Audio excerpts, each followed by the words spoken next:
Was it scientific curiosity which caused you to interfere with my monopticons? I wouldn't dream of interfering with your monopticons.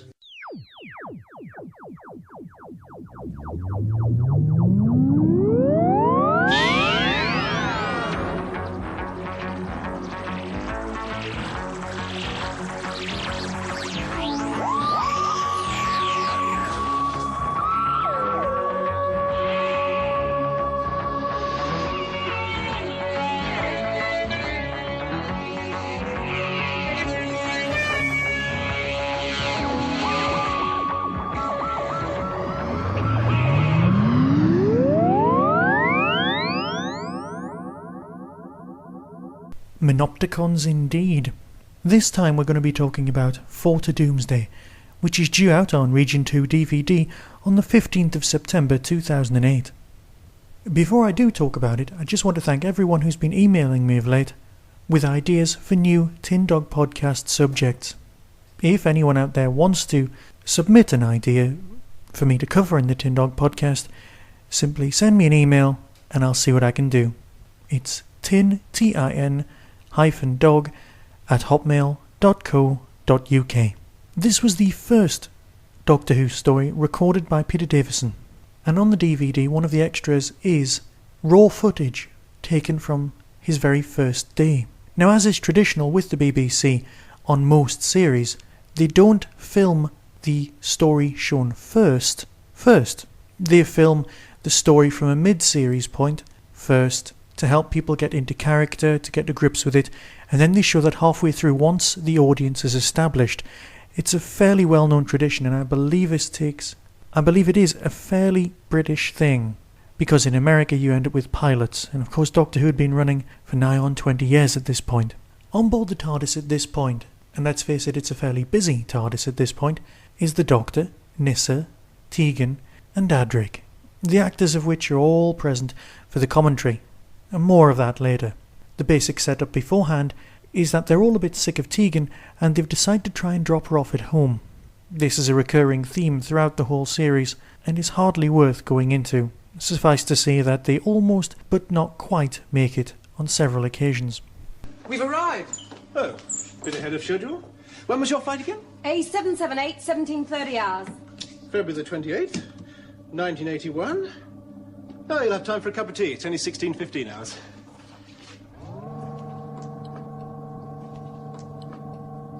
Doesn't look much like Heathrow to me. Last time I was there, they were doing strange things to Terminal 3. Oh, no, you're right. It doesn't. Well, don't look at me.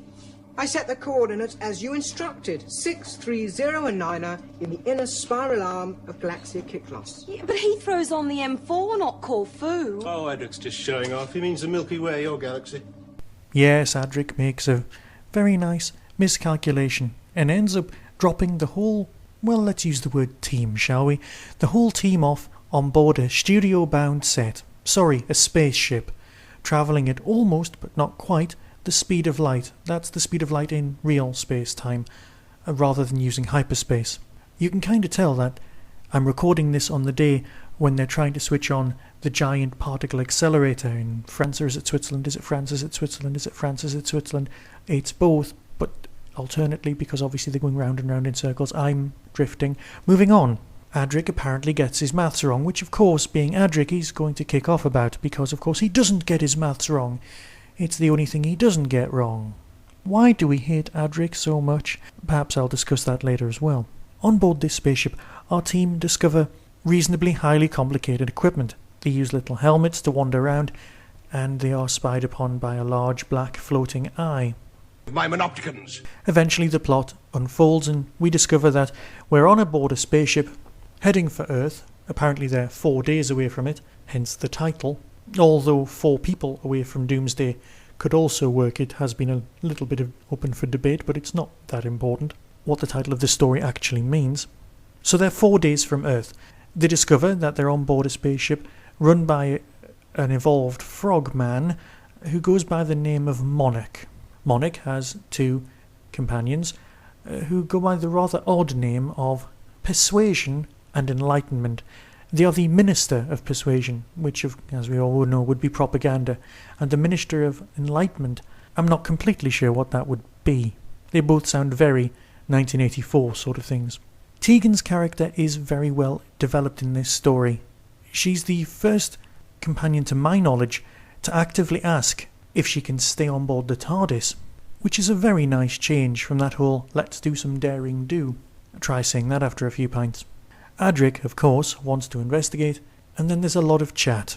These stories, these studio-bound things, have some very nice ideas, but they usually come down to a bit of chat. And this story really suffered from that in my memory, so I was quite pleased to discover how good it really was when I finally got round to seeing it. Some of the characterisation, of course, is a little questionable, but then again it always was. Why the Doctor chooses to hang around with Adric when he's always trying to, well, betray him, even more than Turlo did, is always odd. Adric keeps siding with the enemy, which of course he does in this story as well. As well as the characters on board the ship, who are apparently alien, there are also, and this is the point that most fans fixate on, a collection of humans collected from Monarch's earlier visits to Earth. We have a Greek, we have a person described as an Aborigine, we also have Mayans, and we have examples of all of these people as well as the leaders. We also have Bert Kwok representing the Chinese people. Now for some people, Bert Kwok will always be Kato from the Inspector Clouseau films, while for other people, he'll be another character from Last of the Summer Wine. Either way, his career is incredibly detailed, and it's nice to see that he gets to appear in Doctor Who, even if he doesn't have exactly a lot to say. All of the human beings have become android replicants of themselves, using a system that I could only describe as highly dubious. Their whole consciousness isn't taken directly from their heads, it's spoken out loud under hypnosis and then recorded onto chip. That does not sound like a duplicate of somebody's personality. That just sounds like a very long, very, very dull podcast.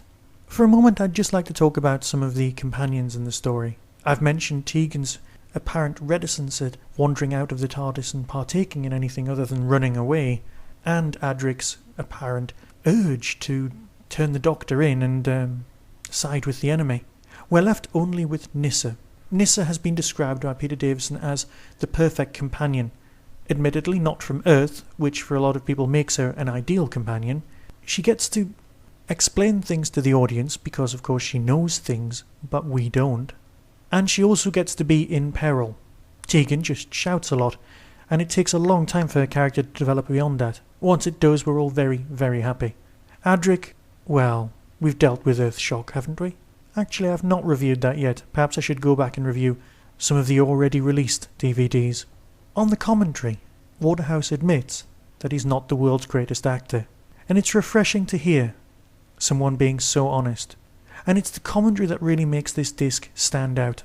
Unlike the commentary for Black Orchid, the director is present, and he helps with the sort of technical detail that was missing from many of the other stories.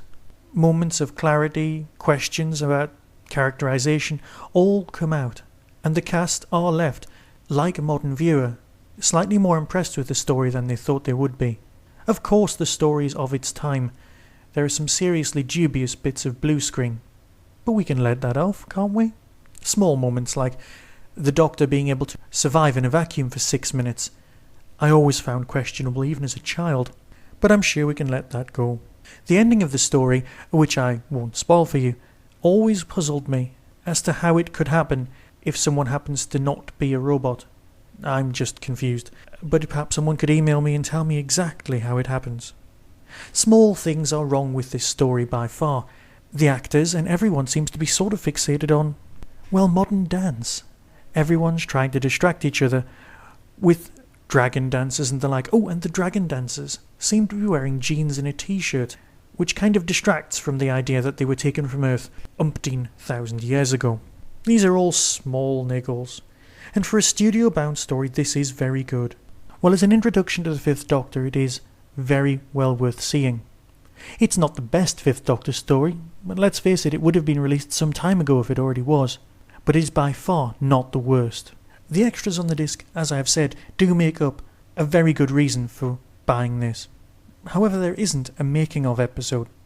What you get is the commentary, which I've already talked about, the studio recording, that's of Peter Davison's first day, Saturday Night at the Mill, where Peter Davison appears, that's on Boxing Day from 1980, just before he took over the role completely. There's also a small bit with Sandra Dickinson, his then wife, the theme music video for those people who love to make their own episodes, the standard photo galleries, Radio Times listing, programme subtitles, and of course those lovely, lovely production notes.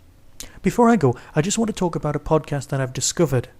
The Clockwork Cabaret can be downloaded merely by typing Clockwork and Cabaret into any search engine. The episodes can be downloaded from their own website. I believe you can cut and paste the RSS feed into your podcast capture device thing, iTunes or whatever you happen to use, and then you'll be able to listen to absolutely superb 2-hour shows, music and chat of a steampunk nature. Ah yes, lovely, gorgeous, wonderful steampunk.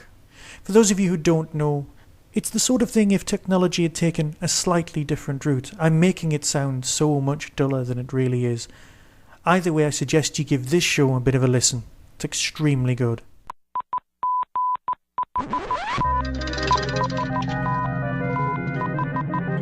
This is the Clockwork Cabaret. We are on WCOM LP, Chapel Hill in Carrboro.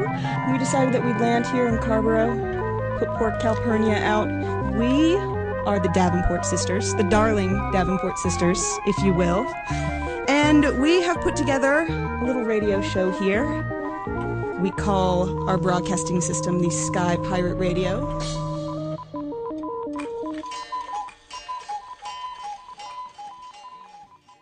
Next time I'll be talking about the final 2 parts of Trial of a Time Lord. But just a quick word before I go. Today in the UK on BBC Radio 4, a new Torchwood story, which I believe has the exact same characters and everybody from the original series, including Martha Jones, will be broadcast in the special 2 o'clock afternoon play slot. Here's a trailer. Big Bang Day on BBC Radio 4. Today, we could unlock the secrets of dark matter. One giant leap for science. What we're about to do could change our understanding of the universe. One giant leap for science fiction. Professor Johnson, shut it down! Shut it down now!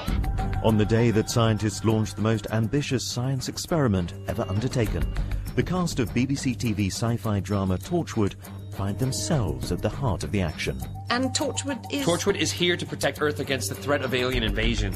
On BBC Radio 4, a one-off special edition, Big Bang Day, Torchwood, coming soon to BBC Radio 4. I'll review that story very soon.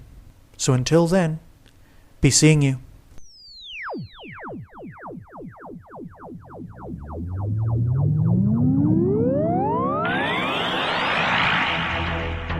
You have been listening to the Tin Dog Podcast.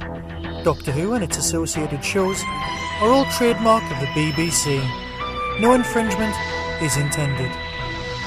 Contact us at tin-dog@hotmail.co.uk.